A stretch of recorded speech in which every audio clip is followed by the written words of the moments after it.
শ্রী শ্রী মা তার ভাইয়ের মেয়ে রাধুকে ছোটবেলা থেকেই কোলের পিঠে করে মানুষ করেছিলেন।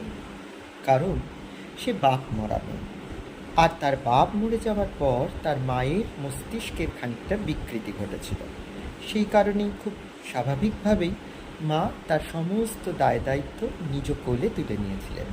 আর তাই রাধুর সমস্ত বায়না আক্কা ঝক্কি ঝামেলা মা হাসি মুখে সামলাতেন।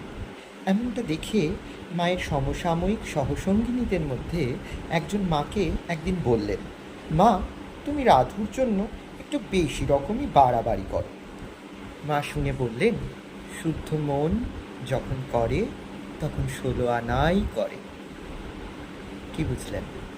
অর্থাৎ যখন আমাদেরকে কারোর জন্য করতে হবে তখন তাকে 16 আনা দিয়ে করতে হবে, অর্থাৎ সম্পূর্ণ দিয়ে করতে হবে। তাতে সে কিছু বুঝুক বা নাই বুঝুক, তাতে কিচ্ছু যায় আসে না।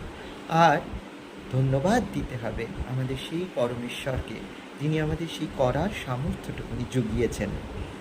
তাই সেই করার মধ্যে 16 আনা দিয়ে সম্পূর্ণভাবে করে যেতে হবে, তাতে যেন একটুও ফাঁক না থাকে।